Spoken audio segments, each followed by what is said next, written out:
கர்த்தருடைய பரிசுத்த நாமம் நம் மத்தியிலே மகிமைப்படுவதாக. ஆண்டவராகிய இயேசுவின் நாமத்தினாலே வற்றாத நீரூற்று நேயர்களை மீண்டும் இந்த வேத வினாவடி நிகழ்ச்சியிலே அன்போடு வரவேற்கிறேன். 320வது வேத வினாடி பகுதிக்கான பதில்களை அடியேன் சொல்லிவிடுகிறேன். அதன் பின்பதாக 321வது வேத வினாடி பகுதிக்கு நம்ம சொல்லுவோம். 320வது வேத வினாடி பகுதியிலே கேட்கப்பட்ட கேள்விகளுக்கான தலைப்பு தேவ மனிதர்களும் சிருஷ்டிகளும். தேவ மனிதர்களும் சிருஷ்டிகளும். இது பொறுத்துக்க போன்ற கேள்வி. சரி, அதில் ஒரு பக்கம் தேவ மனிதருடைய பெயர்களும் மறுபக்கத்திலே சிருஷ்டிப்பின் காரியங்களும் கொடுக்கப்பட்டிருந்ததை நம்ம பார்த்தோம். அதை சரியாக பொருத்த வேண்டும். விடையை சொல்லிவிடுகிறேன். நோவா தண்ணீர். நோவா தண்ணீர். எலியா மழை. யாக்கோபு இடி. இயேசு காற்று. அசரியா அக்கினி. லோத்து மலை. மோசே செடி. யோனா அலை. பவுல் கடல். யோவான் தீவு. மறுபடியும் ஒரு சிறிய விளக்கத்தை கொடுத்துட்றேன்.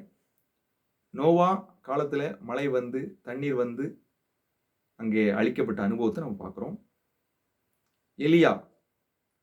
எலியா காலத்தில் மழை பெய்தாது இருந்த அனுபவம், பின்பு ஜெபித்த பொழுது மழை வந்த அனுபவம். யாக்கோபு புதிய ஏற்பாடு இடிமுழக்க மைந்தர்கள். யாக்கோபும் யோவானும் இடிமுழக்க மைந்தர்கள் என்று பெயர் கொண்டவர்கள். அதனால யாக்கோபு இடி. இயேசு படகிலே பயணம் செல்லும் பொழுது அங்கே பெருங்காற்று அடித்ததை நம்ம பார்க்குறோம். அடுத்து அசரியா, அனனியா, அசரியா, மிசாயேல் அக்கினிக்குள்ள அங்கே வீசப்பட்டதை நம்ம பார்க்குறோம். அடுத்தது லோத்து மலை.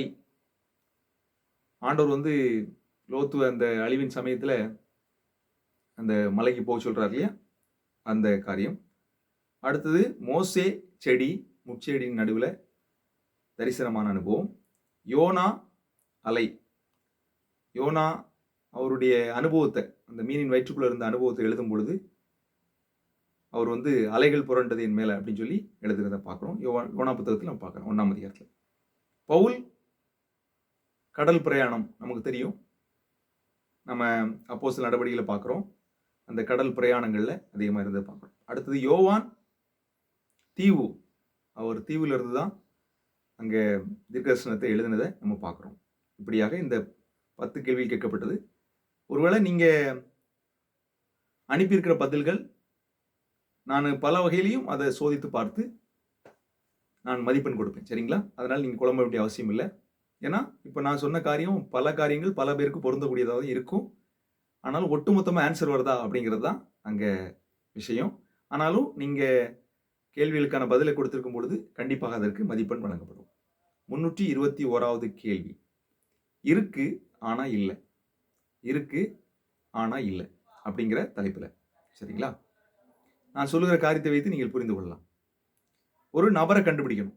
ஒரு நபர், ஒரு காட்சியை நீங்கள் கண்டுபிடிக்கணும். இது வசனம் அல்ல. சரிங்களா? மீண்டும் சொல்லிடுறேன்.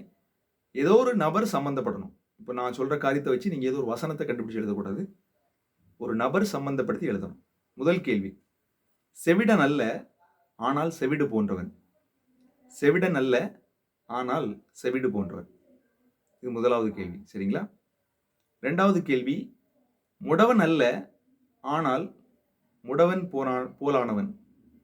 முடவன் அல்ல ஆனால் முடவன் போலானவன். சரிங்களா? 2வது கேள்வி இது.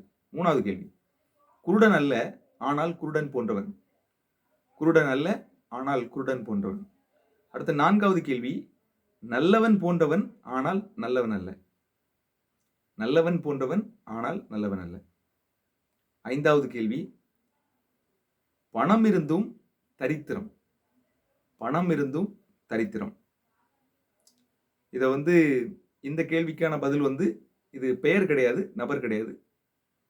நீங்கள் அதை ஒரு பொதுவான ஒரு காரியம். சரிங்களா? இது தனி நபரை சார்ந்தது இல்லை. இது ஒரு பொதுவான ஒரு காரியம். அதை கண்டுபிடிக்கணும். அடுத்தது 6வது கேள்வி. உடுப்பு இல்லை ஆனால் உள்ளவர்கள் போல. உடுப்பு இல்லை ஆனால் உள்ளவர்கள் போல. 7வது கேள்வி, ஊமை அல்ல ஆனால் பேசவில்லை. ஊமை அல்ல ஆனால் பேசவில்லை. 8வது கேள்வி, பெலன் இல்லை பலவான் போல. பெலன் இல்லை பலவான் போல. இதுக்கு வசனம் இல்லை, நபரை கண்டுபிடிக்கணும். சரிங்களா? இது ஜஸ்ட் ஒரு கற்பனை தான். அப்படியே நீங்கள் ஏதோ ஒன்று வந்து டைரக்டாக நான் சொல்வதுக்கு ஏதுவாக நீங்கள் கண்டுபிடிக்கணும் அப்படி கிடையாது. கற்பனை தான். நம்ம இந்த வசனத்துக்கு இந்த வார்த்தைகளுக்கு ஏற்றார் போல யாருடைய சம்பவம் இருக்குது அப்படிங்கிறத கண்டுபிடிக்கணும். அடுத்தது 9வது கேள்வி, இருப்பு குறைவு படைப்பு பெரிது. இருப்பு குறைவு படைப்பு பெரிது. வார்த்தையை நல்லா நீங்கள் கவனிக்கணும். சரிங்களா? வார்த்தையை நல்லா கவனித்து அந்த வார்த்தையினுடைய அர்த்தத்தை புரிஞ்சு நீங்கள் விட கண்டுபிடிக்கணும். இருப்பு குறைவு படைப்பு பெரிது. கடைசி மட்டும் 10வது கேள்வி, சிறுமை என்றவன் பெரியவன். சிறுமை என்றவன் பெரியவன். சரிங்களா? இந்த 10 கேள்விகளுக்கான விடைகளை நீங்கள் எழுதி அனுப்புங்கள். வாட்ஸ்அப்பில் நீங்கள் அனுப்புங்க. உங்களுடைய மதிப்பெண்களெல்லாம் நான் ஒவ்வொரு நாளும் பரிசோதித்து வருகிறேன். உங்கள் பெயர்களெல்லாம் எழுதி வச்சுருக்கிறேன். அதனால் இதுக்கு முன்னாடி உள்ள பரிசுகளும் இன்னும் கொடுக்கப்படாமல் இருக்குது. ஆனால் ஒவ்வொன்றாக நான் அனுப்பி கொண்டிருக்கிறேன். கண்டிப்பாக உங்களுக்கு வந்து சேரும். ஆவிக்குரிய புத்தகங்கள் அல்லது ஏதோ ஒன்று வந்து சேரும். அதனால் நீங்கள் அதை படித்து பயனடையுங்கள். ஆண்டவர் உங்களை ஆசீர்வதிப்பார். இந்த வற்றாத நீரூற்று ஊழியங்கள் மூலமாக நடைபெறுகிற வேத வினாவிடை பகுதியில் போட்டியில் நீங்கள் உற்சாகமாக கலந்து கொள்கிறீங்க இடைவிடாமல். அதுக்காக உங்களுக்கு நன்றி. தொடர்ந்து இந்த ஊழியங்களுக்கு ஜெபித்துக் கொள்ளுங்கள். ஆண்டவர் நம் அனைவரையும் ஆசீர்வதிப்பாராக. ஆமென்.